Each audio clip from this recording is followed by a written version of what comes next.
నమస్కారం టీవీ7 న్యూస్ కి స్వాగతం. హెడ్లైన్ చూద్దాం.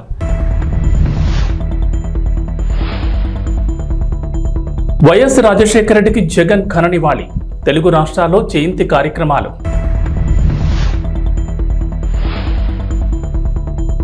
ఏపీలో మహిళలకు గుడ్ న్యూస్. ప్రతి నెల ఒక్కొక్కరికి 1500 రూపాయలు.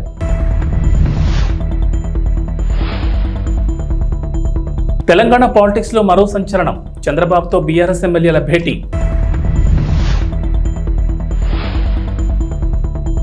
తెలంగాణ ఏపీ ప్రజలకు బిగ్ అలర్ట్. పలు జిల్లాల్లో భారీ వర్షాలు. ఆంధ్రప్రదేశ్ విద్యాశాఖ మంత్రి నారా లోకేష్ చొరవ 25 మంది విద్యార్థుల భవిష్యత్తుకు బాట వేసింది. ఏపీకి చెందిన విద్యార్థులు జేఈఈ మెయిన్స్ అడ్వాన్స్డ్ పరీక్షలో ఉత్తీర్ణత సాధించారు. వీరందరికీ జాతీయ స్థాయి విద్యా సంస్థలో సీటు దక్కిన ఐఐటి మద్రాస్ తెచ్చిన కొత్త నిబంధన కారణంగా సమస్య ఎదురైంది. మంత్రి లోకేష్కు వాట్సాప్ ద్వారా ఫిర్యాదు చేయగా వెంటనే సమస్యను పరిష్కరించారు. రాష్ట్రానికి చెందిన సుమారు 25 మంది విద్యార్థులకు ఐఐటి, ఎన్ఐటి వంటి జాతీయ విద్యా సంస్థల్లో ప్రవేశాలు పొందారు. ఆంధ్రప్రదేశ్లో దివ్యాంగ విద్యార్థులకు ఇంటర్మీడియట్ బోర్డు నిబంధనల ప్రకారం లాంగ్వేజ్ సబ్జెక్టులు రెండింటిలో ఒకదానికి మినహాయింపు ఉంది. ఈ మేరకు ఆ సబ్జెక్టుకు సంబంధించి ఈ అని పేర్కొంటూ మార్కుల జాబితా ఇస్తున్నారు. అయితే ఈ ఏడాది జోసా కౌన్సిలింగ్ పర్యవేక్షిస్తున్న ఐఐటి మద్రాస్ నిబంధనలు మార్చడంతో సమస్య మొదలైంది. ఇంటర్లో కనీస అర్హతగా 5 సబ్జెక్టులకు సంబంధించిన మార్కులతో మెమో ఇవ్వాలని కొత్త నిబంధనలు తీసుకొచ్చారు. కానీ ఆంధ్రప్రదేశ్ ఇంటర్ బోర్డు అలా మెమో ఇవ్వకపోవడంతో కొందరు దివ్యాంగ విద్యార్థులకు జాతీయ విద్యా సంస్థలో సీటు కోల్పోయే పరిస్థితి వచ్చింది. నేడు దివంగత నేత ఉమ్మడి ఏపీ మాజీ CM doctor YS Rajasekhara Reddy జయంతి. ఈ సందర్భంగా ఇడుపులపాయలోని వైఎస్ఆర్ ఘాట్ దగ్గర ఆంధ్రప్రదేశ్ మాజీ ముఖ్యమంత్రి వైఎస్ జగన్మోహన్ రెడ్డి, వైఎస్ఆర్ సతీమణి వైఎస్ విజయమ్మ, వైఎస్ భారతి నివాళులర్పించి ప్రత్యేక ప్రార్థనలు చేశారు. జగన్ వెంట వైఎస్ఆర్సీపీ ఎంపీలు వైఎస్ అవినాష్ రెడ్డి, గురుమూర్తి, తనుజారాణి, వైఎస్ఆర్సీపీ నేతలు ఉన్నారు. జగన్తో పాటు మేనత్త విమలమ్మ, మేనమామ రవీంద్రనాథ్ రెడ్డి తదితరులు ప్రత్యేక ప్రార్థనలో పాల్గొన్నారు. మరోవైపు వైఎస్ఆర్ జయంతి సందర్భంగా జగన్ ట్వీట్ చేశారు. నాన్న, మీ 75వ పుట్టినరోజు మా అందరికీ పండగ రోజు. కోట్లాది కుటుంబాలు ఇవాళ మిమ్మల్ని జ్ఞాపకం చేసుకుంటున్నాయి. వైఎస్ఆర్ కాంగ్రెస్ కార్యకర్తలు, నాయకులు, అభిమానులు మీ పుట్టినరోజున సేవా కార్యక్రమాల్లో ముందుకు సాగుతున్నారు. ప్రజా శ్రేయస్ కోసం మీరు చూపిన మార్గం మాకు శిరోధార్యం. జీవితాంతం మీరు పాటించిన క్రమశిక్షణ, చేసిన కఠోర శ్రమ, రాజకీయాల్లో మీరు చూపిన ధైర్య సాహసాలు మాకు మార్గం. మీ ఆశయాల సాధన లక్ష్యంగా కోట్లాది కుటుంబాల క్షేమమే చేయంగా చివరి వరకు కృషి చేస్తామని అన్నారు.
పక్కరాని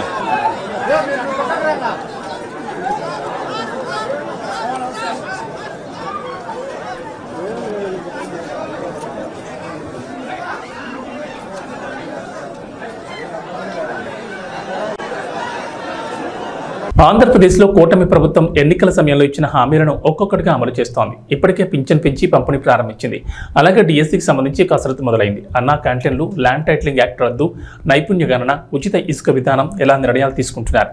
తాజాగా మరో పథకాన్ని అమలు చేసేందుకు ప్రభుత్వం సిద్ధమైనట్లు తెలుస్తోంది. ఎన్నికల సమయంలో ప్రకటించిన విధంగా ఆడబిడ్డ నిధి పథకాన్ని కూడా అమలు చేయాలని భావిస్తున్నారట. ఈ పథకానికి సంబంధించి సోషల్ మీడియాలో ఓ ప్రచారం మొదలైంది. ఆంధ్రప్రదేశ్ ప్రభుత్వం త్వరలోనే ఆడబిడ్డ నిధి కింద ప్రతి నెల 18 ఏళ్లు నిన్న ప్రతి యువతి మహిళలకు నెలకు 1500 అకౌంట్లో జమ చేసేందుకు కసరత్తు చేస్తుందంటున్నారు. సోషల్ మీడియా వేదికగా ఓ పోస్ట్ ట్వీట్ వైరల్ అవుతోంది. ఏపీ మహిళా మండలకు శుభవార్త. కూటమి ప్రభుత్వం ఇచ్చిన సూపర్ 6 హామీల్లో భాగంగా త్వరలో విడుదలయ్యే ఆడబిడ్డ నిధి పథకానికి ప్రతి మహిళకు నెలకు 1500 చొప్పున మంజూరు చేయడం జరుగుతుందని అన్నారు. తెలంగాణ రాజకీయాలు రోజురోజుకి ఆసక్తికరంగా మారుతున్నాయి. ఇప్పటికే రేవంత్ రెడ్డి సర్కార్ అధికారంలోకి వచ్చినప్పటి నుంచి బీఆర్ఎస్ ఎమ్మెల్యేలు వరుసగా కాంగ్రెస్ పార్టీలో చేరుతూ రాజకీయ పరిణామాలను పూర్తిగా మార్చేస్తున్నారు.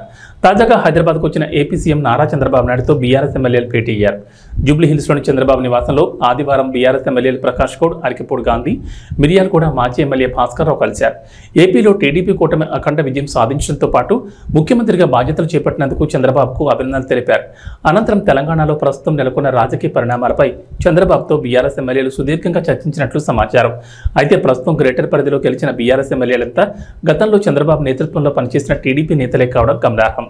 ఆ కారణంగానే మొన్నటి అసెంబ్లీ ఎన్నికల్లో సెటిలర్స్ మద్దతు వారికి ఉండడంతో గెలుపొందారని విశ్లేషకులు వివరించారు. అందుకే ఆ ఎమ్మెల్యేలంతా ఇప్పటికీ టీడీపీకి సానుభూతి పరులుగా ఉన్నట్లు తెలుస్తోంది. మహిళల కోసం తెలంగాణ ప్రభుత్వం అనేక సంక్షేమ పథకాలు అమలు చేస్తోంది. మహాలక్ష్మి పథకం పేరుతో ఆర్టీసీ బస్సులో వారికి ఉచిత బస్సు సౌకర్యం కల్పిస్తోంది. అలాగే ఇదే పథకం కింద రాష్ట్రాల్లోని ఒక్కో మహిళ అకౌంట్లో 2500 రూపాయలు జమ చేసేందుకు సిద్ధమవుతోంది. త్వరలోనే ఈ హామీని నిలబెట్టుకుంటామని ప్రభుత్వ పెద్దలు వెల్లడిస్తున్నారు. తాజాగా మహిళను ఆర్థికంగా మరింతగా బలోపేతం చేసేందుకు గాను మహిళా శక్తి పథకాన్ని అమలు చేయాలని భావిస్తోంది. ఈ పథకానికి ఇప్పటికే సీఎం రేవంత్ రెడ్డి శ్రీకారం చుట్టగా పథకం కింద తెలంగాణలోని స్వయం సహాయక సంఘాలకు పౌల్ట్రీ ఫారాలు, పాడి పశువులు, పాడి ఉత్పత్తుల విక్రయ కేంద్రాలు, దేశవాళీ కోళ్ల పెంపకం, సంచార చేపల విక్రయ కేంద్రాలను మంజూరు చేయాలని సర్కార్ నిర్ణయించింది. మహిళలు ఆయా యూనిట్లు నిర్వహించేందుకు గాను బ్యాంకులు, స్త్రీనిధి, మండల మహిళా సమైక్య ద్వారా రుణ రూపంలో ఆర్థిక సహాయం అందించనున్నారు. తెలంగాణ వ్యాప్తంగా మహిళా సంఘాలు అర్హులైన వారిని ఈ యూనిట్ల కోసం ఎంపిక చేయాలని తాజాగా ప్రభుత్వం జిల్లా కలెక్టర్లను ఆదేశించింది. ప్రస్తుతం రాష్ట్ర వ్యాప్తంగా వర్షాలు కురుస్తున్నాయి. సాధారణంగా వర్షాకాలం వచ్చిందంటే సీజనల్ వ్యాధులు ప్రబలుతాయి. అందులోనూ డెంగీ జ్వరాలు ఎక్కువగా వస్తుంటాయి. దోమకాటు వల్ల ఈ జ్వరాలు ప్రజల్ని ఇబ్బందులు గురిచేస్తాయి. ప్రస్తుతం గ్రేటర్ హైదరాబాద్ పరిధిలో డెంగీ డేంజర్ బెల్స్ మోగిస్తుంది. డెంగీ బారిన పడి వందల మంది ఆసుపత్రులకు క్యూ కడుతున్నారు. తెలంగాణ వ్యాప్తంగా ఇప్పటి వరకు 900 డెంగీ కేసులు నమోదు కాగా అందులో సగానికి పైగా హైదరాబాద్ నగరంలోనే నమోదు కావడం ఆందోళన కలిగిస్తోంది. నగరంలోని పలు ప్రభుత్వ, ప్రైవేట్ హాస్పిటల్స్లో డెంగీ జ్వరం బారిన పడి చికిత్స తీసుకుంటున్నారు. నల్లకుంట ఫీవర్ హాస్పిటల్కి ఎక్కువ మంది రోగులు జ్వరంతో డెంగీ పరీక్షల కోసం వస్తున్నారు. వర్షాలు కురవడంతో డెంగీకి కారణమయ్యే టైగర్ దోమ విజృంభిస్తోంది. ఈ టైగర్ దోమ కుట్టిన 3-4 రోజుల నుంచి వంటి నొప్పులతో పాటు మొదలై తీవ్ర జ్వరం, తలనొప్పి వస్తుందని డాక్టర్లు చెప్తున్నారు. తొలి దశలో తీవ్ర జ్వరం, ఒంటిపై దద్దుర్లు ఉంటాయని అంటున్నారు. రెండో దశలో ప్లేట్లెట్లు తగ్గడం, బీపీ పడిపోవడం, కడుపులో నొప్పి, వాంతులు, కాలేయంపై ప్రభావం ఉంటుందని అంటున్నారు. రెండో దశలో లక్షణాలు ఎక్కువగా ఉంటే ఆలస్యం చేయకుండా వెంటనే హాస్పిటల్లో చేరాలని సూచిస్తున్నారు. రాష్ట్ర ప్రభుత్వం నూతనంగా ప్రవేశపెట్టిన ఉచిత ఇసుక విధానంలో భాగంగా జరుగుమిల్లి మండలం చతుకపాడులోని ఇసుక రీచ్లను రాష్ట్ర సాంఘిక సంక్షేమ శాఖ మంత్రి డోల బాల వీరాంజనేయ స్వామి ప్రారంభించారు. ఈ కార్యక్రమంలో జిల్లా joint collector R Gopalakrishna, mining శాఖ deputy director Jagannatharao, Ongole RDO GV Krishnareddy పాల్గొన్నారు. ఈ సందర్భంగా స్వామి మాట్లాడుతూ రాష్ట్రంలో గత వైసీపీ ప్రభుత్వం 5 సంవత్సరాల పాటు సహజ వనరులైన ఇసుకను సామాన్య ప్రజలకు అందకుండా ఇబ్బందులు గురిచేసిందన్నారు. ఎన్నికల్లో ఇచ్చిన మాట ప్రకారం నేడు ఉచిత ఇసుక విధానాన్ని ప్రారంభించడం చాలా సంతోషంగా ఉందని, ఈ రోజు నుంచే సిఎన్జి ట్రాన్స్పోర్టింగ్ ఛార్జీలు మాత్రమే తీసుకుంటూ ప్రజలకు ఇసుకను ఉచితంగా ఇవ్వడం జరుగుతుందని, ఈ విధానం అమలుపై భవన నిర్మాణం మీద ఆధారపడిన కార్మికులు హర్షం వ్యక్తం చేస్తున్నారని, ఉచిత ఇసుక విధానాన్ని తీసుకొచ్చినందుకు ముఖ్యమంత్రి చంద్రబాబు నాయుడుకి ప్రజలు కృతజ్ఞతలు తెలియజేస్తున్నారని మంత్రి స్వామి అన్నారు. गातुं यज्ञाय गातुं यज्ञपतये दैवी स्वस्तिरस्तुनः स्वस्तिर्मानुषेभ्यः ओर्ध्वञ्जिगारभेषजं यन्नो अस्तु देवदे सञ्चरुष्पदे ॐ शान्ति शान्ति शान्तिः।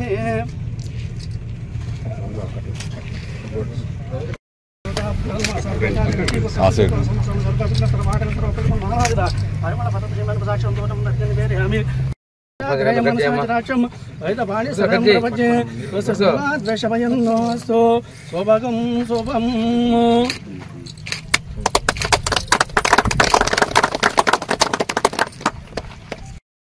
ओम शांति शांति शांति ओम मदो देवावंतरो इदं विष्णुचक्रमे बुद्धिव्यासपदामभिः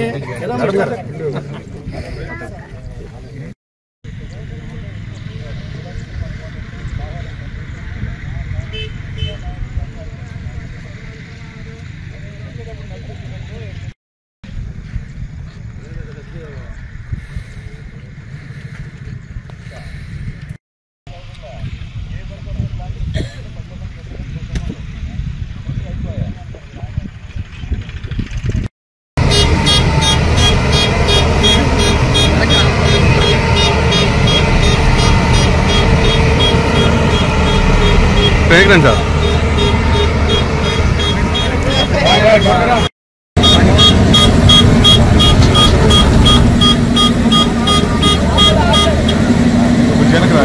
తమ్ముడు ఎక్కడమ్మా తమ్ముడు కొంచెం ఎక్కడమ్మా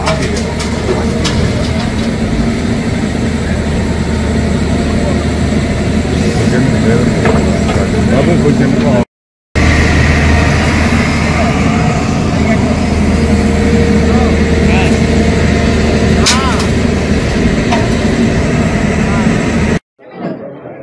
5 సంవత్సరాల నుంచి రాష్ట్రంలో పేదలు మధ్యతరగతి ప్రజలు చాలా ఇబ్బందులు పడ్డారు.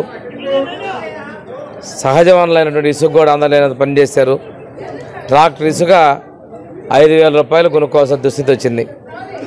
ఎన్నికల ముందు మేము చెప్పాము ఉచిత ఇసుక విషాదాన్ని తీసుకొస్తామని చెప్పాం.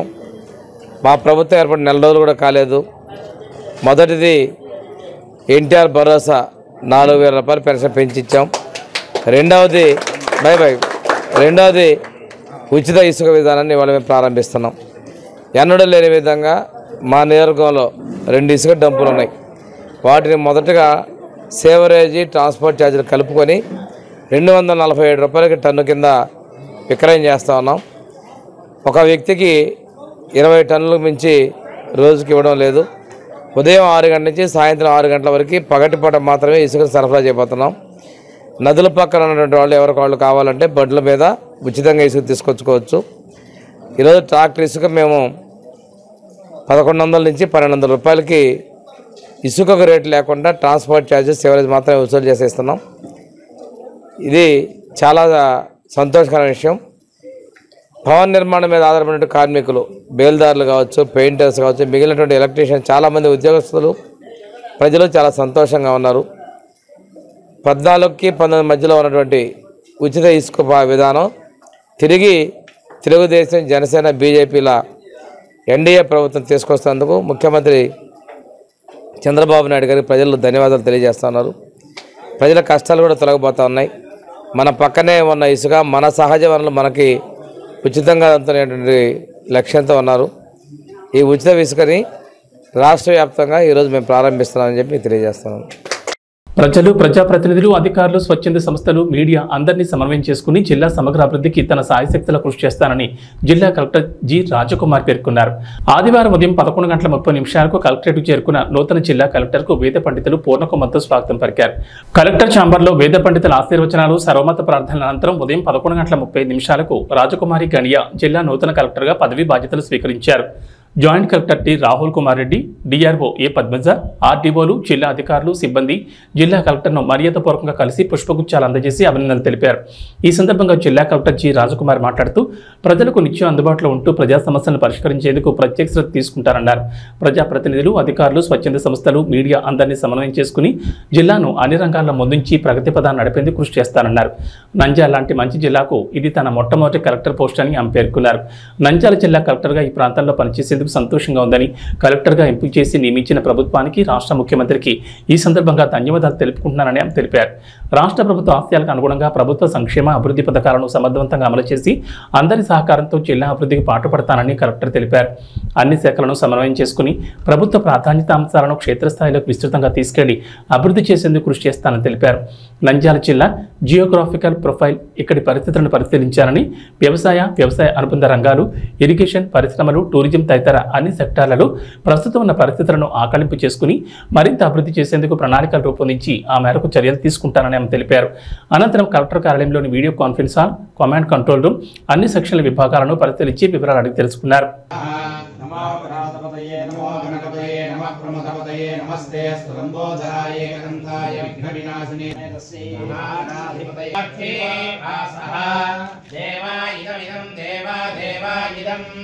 ఇదమనస్యమానో సుమనస్యమానో దివి దివి సుమనస్యమానో సుమనస్యమానో దివి దివి దేవా దేవ వసవో దీర్ఘం దీర్ఘం వసవో వసవో దీర్ఘం రాష్ట్రం ధారయతాం ధ్రువం ధ్రువం ధ్రువేణ అభిషా తస్మై దేవా అధిబ్రువన్ అయం చ బ్రహ్మణస్పతి.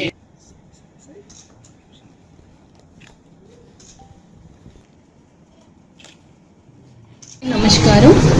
ముందుగా ముందుగా రాష్ట్ర ప్రభుత్వానికి, గౌరవ ముఖ్యమంత్రి గారికి, నంద్యాల జిల్లా కలెక్టర్గా నన్ను నియమించినందుకు ధన్యవాదాలు తెలుపుతూ ఉన్నాను.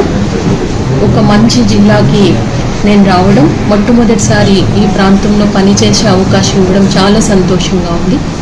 ఇక్కడ ఉన్న ప్రజలు, ప్రజాప్రతినిధులు, అధికారులు, మీడియా మిత్రులు, ఎన్జిఓస్ అందరినీ సమన్వయపరుచుకుంటూ జిల్లాని ప్రగతి పదాన నడిపించడానికి నా శాయశక్తులా నేను కృషి చేస్తాను. ప్రభుత్వ ప్రాధాన్యత అంశాలు ఏమున్నాయో అవి క్షేత్రస్థాయి వరకు తీసుకువెళ్ళి అన్ని శాఖల్ని సమన్వయపరిచి జిల్లాను ఎప్పుడూ కూడా ముందంజలో ఉంచడానికి అన్ని విధాలా నేను కృషి చేస్తానని మాటిస్తూ ఉన్నాను. అలాగే జిల్లా ప్రొఫైల్ మొత్తం చూశాను.